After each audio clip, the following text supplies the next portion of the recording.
Hello বন্ধুরা, আসসালামু আলাইকুম। তো আজ আমি আপনাদের সাথে ছোট্ট একটা রেসিপি নিয়ে আসছি।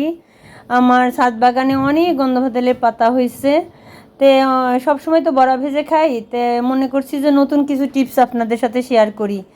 তো এখানে আমি কিছু জালি জালি পাতা তুলে নিয়ে আসলাম। এটা আজকে একটা আলু দিয়ে ভেজে আপনাদের সাথে নতুন টিপস শেয়ার দিব, যাতে আপনারা ভিডিওটা দেখেন এবং লাইক কমেন্ট শেয়ার করেন। তো দেখতে পাচ্ছেন আমি বেছে নিয়েছি খুব সুন্দর করে। আর এখন আমি সুন্দর করে ধুয়ে নিচ্ছি, দেখতে পাচ্ছেন একদম পরিষ্কার করে। তারপর পানি ঝরিয়ে আমি কুচি কুচি করে কেটে নেব, আর সাথে একটা আলু অ্যাড করব। খেতে যে কি মজা বলে বোঝাতে পারবো না বন্ধুরা। আপনারা অবশ্যই ট্রাই করবেন।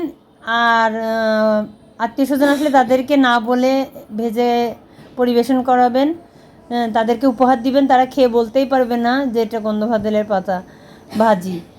নতুন এই টিপসটা। আর যাদের ডায়াবেটিস আছে তারা তো ধরেন তেল খেতে পারেন না, যাদের তেলের সমস্যা তারা কিন্তু এভাবে আলু দিয়ে ভেজে খেতে পারেন, ডায়াবেটিস কমবে।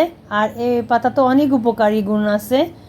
তা আমি আজকে এই জন্যে আপনাদের সাথে এই ছোট্ট রেসিপিটা শেয়ার করছি। আমার দেখছেন কত সুন্দর করে কুচি কুচি করে কেটে নেওয়া হয়ে গেল। এখন আমি বেশি নিই নাই, অল্প পরিমাণ নিয়েছি, আর খুব মিহি করে কুচি করে কেটে নিয়েছি। সাথে কাঁচামরিচ, পেঁয়াজ, রসুন অ্যাড করেছি। এবার আমি ভাজতে চলে যাব। তা আমার কড়াইতে তেল দিয়েছি। আমি আগের থেকে শুকনো মরিচ ভেজে রাখি, দুই একটা শুকনো মরিচ, ভাজা মরিচ আমি এখানে ছিঁড়ে দিলাম। এরপরে আমি ভালো করে বাদামি রং করে পেঁয়াজটা ভেজে নিব। আর পেঁয়াজটা ভাজা হয়ে গেলেই আমি সেই পাতা কুচিগুলো ছেড়ে দিব। বাদামি রং করে ভাজা হয়ে গেল, আমি এর মধ্যে এখন এই পাতাগুলো ছেড়ে দিচ্ছি। দিয়ে আমি সুন্দর করে নেড়ে চেড়ে আস্তে আস্তে মিষ্টি জালে ভেজে নিব। তো যারা ট্রাই করেননি বন্ধুরা অবশ্যই ট্রাই করবেন, কেউ পাগল ভাববেন না, আমাকে খেয়ে দেখবেন কতটা সুস্বাদু। আর আমি আলু দিয়েছি যেহেতু, এই জন্য হালকা পরিমাণে একটু হলুদ দিলাম। না খেলে বুঝতে পারবেন না যে ভাজিটা কতটা টেস্টি। তো আমি খুব মসমসে করে সুন্দর করে ভেজে নিলাম। দেখতে পাচ্ছেন, চলে আসেন আমার সাথে শেয়ার করার জন্য। খেয়ে তবেই সুন্দর করে কমেন্ট করবেন। আশা করি আমার এই ভাজিটা আপনাদের কাছে ভালো লাগবে।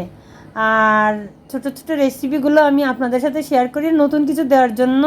খুবই চিন্তিত থাকি যে কি দেওয়া যায় আপনাদের মাঝে, যে আপনারা সুন্দর করে কমেন্ট করবেন। তো রাখি বন্ধুরা, ভালো থাকবেন, আল্লাহ হাফেজ।